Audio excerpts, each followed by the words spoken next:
Second segment of the show for today. The topic is the National Association for the Advancement of Colored People, and we're talking to Alana McLaughlin, who has given us some information in reference to the establishment of slavery in 1619 and ending in 1865, and the outcome, in a real sense, of the 13th, 14th, and the 15th Amendment.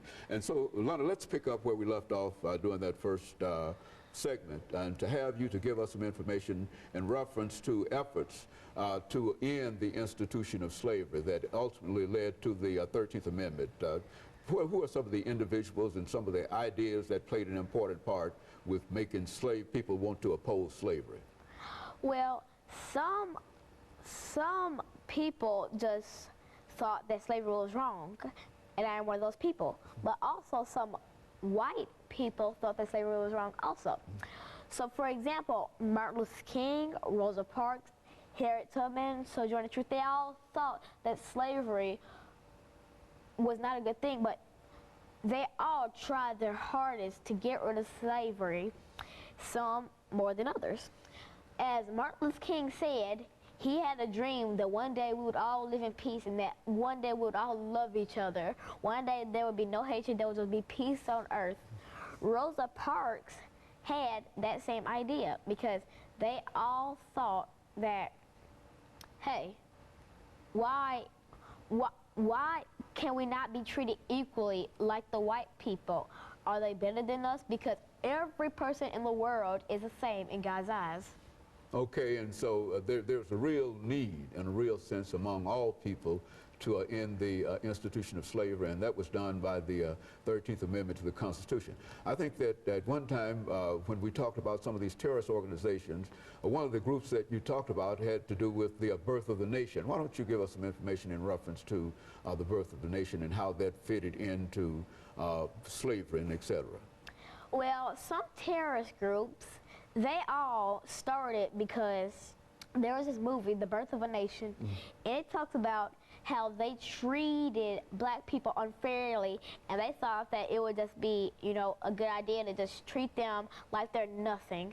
And The Birth of a Nation really started the chaos back, because when it kind of simmered down, when that movie came out, everybody just rose up, and we were all, the black people were all, well, that's unfair because we can be treated equally because slavery is abolished. And then on the white side, they were like, you are nothing, you mean nothing to us. So The Birth of a Nation really started chaos in basically Mississippi to everywhere. And so, so what about this? The Birth of a Nation, as I understand it, was a movie. As a matter of fact, it was a movie, and it dealt with a specific organization. So what organization did this Birth of a Nation deal with? Well, the movie, it started the third Ku Klux Klan, and it started them up because it reminded them that the former Ku Klux Klaners said that they are going to push black people back into slavery, and they are going to work till they die to make sure that black people do not have the same rights as whites. Well, this was immediately after the war in 1865, but the organization you're talking about was long after even the National Association for the Advancement of Colored People was started. When did this organization start? What was it all about, the NAACP? Who are they concerned with?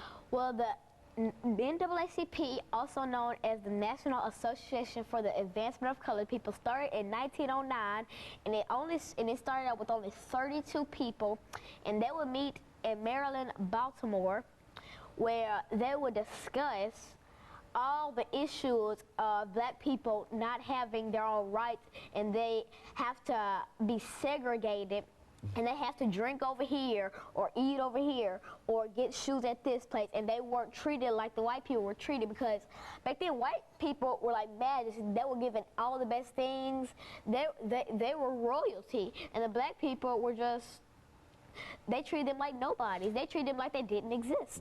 And so this organization, the NAACP, started in an effort to try to sort of, I guess you would say, to sort of reinforce these ideas of the 13th, 14th, and the 15th Amendment, to remind people that at one time that Africans were able to exercise those rights, but now, after segregation, now when you talk about segregation, what about this segregation? Well, segregation, it really means that the white and black people can't join together and be one. It has to be either white people over here or black people over here, or just, you know, throw away the black people and just keep the white people.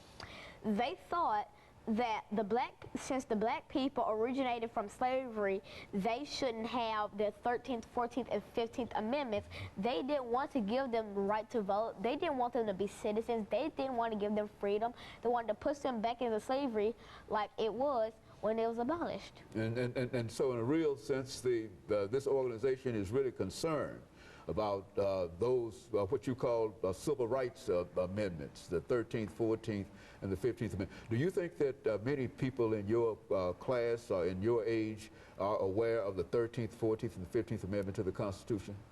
No, they're not.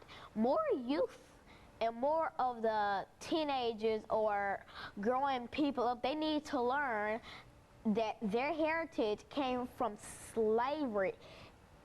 Every black person in this world needs to learn about their heritage, because their heritage was struggle, fighting for their lives, and fighting for their 13th, 14th, and 15th Amendment. And so it's important that people your age, 9 years old, be familiar with some of the things that happened in the past, so that they might be able to do better today. Is that what you're saying? Do you find any efforts made by other young people your age to do that, to organize and help folks? Well, I started a club to stop bullying, because I fear that bullying really ties in with what the National Association for the Advancement of Colored People, that's what they wanted. They wanted to stop bullying. They wanted to stop the white people from pressuring and fighting with the black people. They wanted to stop white kids from beating and killing the black kids. They wanted to make them one. They just wanted them to combine, to make a sea full of colors, to make a world with no hate. And so, and so those are some of the ideas that you think that are sort of current among the people of your age group. Do you speak about these kinds of things to other students often at school? Yes, I try to encourage as many people as I can to organize things and to stop all those causes, like to stop drug use, to stop drinking, to stop basically substance abuse, or basically bullying, or suicide, homicide, or murder. Okay, and of course, let us take a short break for this second commercial break, and we'll be back with you following this short commercial break.